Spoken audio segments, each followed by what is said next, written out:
नमस्कार, मैं हूं अमीश देवगन और बात सत्य और तथ्य की। और आज का सबसे बड़ा मुद्दा है जीएसटी, जिसे नाम दे दिया गया था, याद है आपको, राहुल गांधी ने नाम दिया था गब्बर सिंह टैक्स। जी हां, शोले फिल्म में एक किरदार था गब्बर सिंह, वो डाकू गब्बर जिसने गांव वालों से पूछा था कितने आदमी थे। और अब जरा सोचिए, देश की सबसे बड़ी टैक्स रिफॉर्म की चर्चा हो रही थी और कांग्रेस के नेता राहुल गांधी ने, मुझे अच्छी तरह से तारीख याद है, 23 अक्टूबर 2017 को गुजरात के गांधीनगर से एक सभा में, भरी सभा में ऐलान कर दिया था कि ये गब्बर सिंह टैक्स है, कि ये जीएसटी नहीं गब्बर सिंह टैक्स है। राहुल गांधी ने यह शब्द उछाला और कांग्रेस ने इसे लपक लिया। विपक्ष के नेता हर गली मोहल्ले में इस टैक्स को गब्बर सिंह टैक्स कहते थे।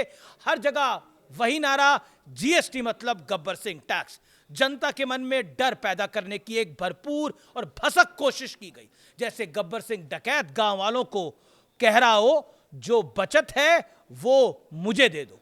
कांग्रेस ने इसे इतना दोहराया, इतना गाया कि मानो असली जीएसटी कहीं खो गया और गब्बर सिंह टैक्स ही हकीकत बन गया। व्यापारियों के मन में दुविधा पैदा हो गई, लेकिन कहते हैं ना, राजनीति में हर चाल का तोड़ होता है और हर वार का पलटवार होता है, यानी जवाब होता है। और जवाब आया 3 सितंबर 2025 को। मोदी सरकार ने वो करके दिखाया जिसकी किसी को उम्मीद नहीं थी। पहले 15 अगस्त को देश के प्रधानमंत्री ने लाल किले की प्राचीर से ऐलान किया कि जल्दी जनता को दिवाली का गिफ्ट मिलने वाला है, और 3 सितंबर को इसका ऐलान हो गया। अब वो ऐलान क्या था वो मैं आपको बताता हूं। ब्रेड पर जीएसटी 0, पनीर पर जीएसटी 0, दवाइयों और कैंसर की दवाइयों पर भी जीएसटी 0, पर्सनल इंश्योरेंस पर जीएसटी 0, यानी गब्बर सिंह टैक्स का ठप्पा रातों रात मिट गया। हालांकि कभी छपा ही नहीं था, लेकिन कांग्रेस के दिमाग में था, राहुल गांधी के दिमाग में था, लेकिन जनता के दिमाग में नहीं था। अगर होता तो बीजेपी चुनाव दर चुनाव नहीं जीतती। अब आप सोचिए कि अगर मिडिल क्लास आदमी, जिसकी महीने की सैलरी का आधा हिस्सा खर्चों और इस टैक्स में चला जाता था, उसके लिए कितनी बड़ी सुविधा, राहत है। जो कार आप 10 लाख में खरीदते थे वो 1 लाख तक सस्ती हो सकती है। हेल्थ इंश्योरेंस जो मिडिल क्लास के लिए सिरदर्द था, उस पर जीएसटी 0 कर दिया गया है। छोटी कार, मोटरसाइकिल, एसी, टीवी सब सस्ते हो गए हैं जनाब। मिडिल क्लास की जेब में अब सीधा सीधा 60 से 80 हजार की बचत। जरा सोचिए कितनी बड़ी बचत है। ये आम नौकरी पेशा आदमी के लिए, आम मिडिल क्लास व्यक्ति के लिए एक बड़ा तोहफा है। सरकार ने संदेश साफ भी दिया है, जनता को राहत मिलेगी, लेकिन लग्जरी पर टैक्स और ज्यादा लगेगा। इसलिए लग्जरी कार और सिन प्रोडक्ट्स पर 40% टैक्स लगाया है। सिन प्रोडक्ट्स क्या है मैं आगे आपको बताऊंगा, इसमें ज्यादा छूट नहीं होगी। अब सवाल उठता है, क्या यह गेम चेंजर है या पॉलिटिकल गैम्बल? सरकार को सीधा 48,000 करोड़ रुपए का घाटा होगा, लेकिन अगर जनता का दिल जीत लिया, अगर दिवाली की रात पटाखों की आवाज के बीच लोग कहें Modi ji we love you, तो हैरान मत होइएगा। तो समझ लीजिए कि विपक्ष के तर्कश से तीर ही नहीं निकल जाएंगे। विपक्ष के पास एक जो मुद्दा था वो भी हाथ से निकल गया, और वो भी बिहार चुनाव से ठीक पहले। विपक्ष महंगाई महंगाई चिल्ला रहा था, लेकिन वो मुद्दा खिसक गया।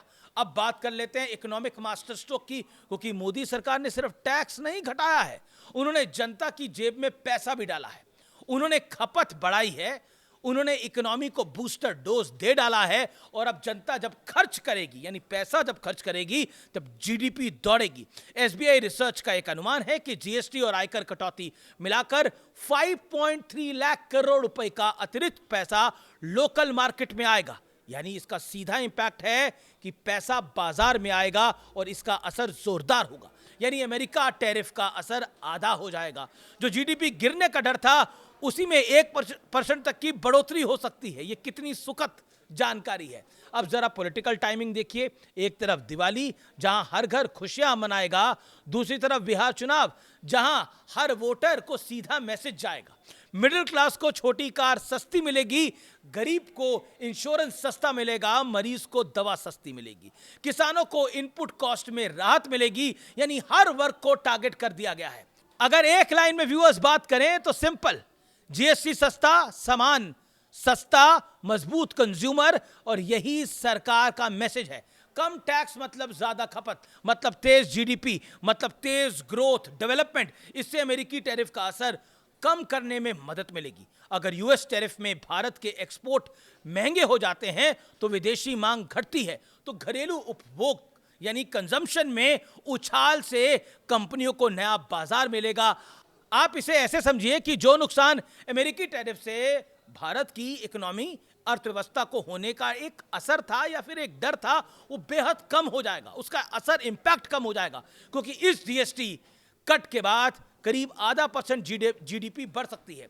अमेरिकी टैरिफ के बाद निराशाजनक माहौल में सरकार ने एक तरह से बूस्टर डोज देने की कोशिश की है। एक लेखक है विक्टर फ्रैंकलिन, जो कहते हैं मानव की सबसे बड़ी ताकत यही है कि वह टूटने के बाद भी फिर से खड़ा हो जाता है, और यह बात बड़ी जोरदार है।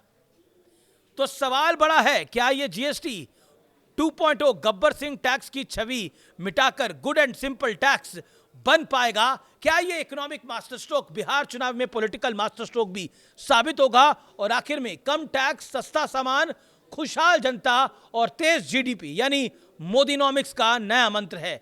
Good bye Gabbar Singh tax, और जनता अब इस टैक्स का अपने तरीके से अभिवादन, स्वागत कर रही है, क्योंकि रियायत जो मिली है, और जो रियायत होती है वो हमेशा सुविधाजनक होती है, और जो सुविधा होती है वो कभी दुविधा नहीं होती। नमस्कार।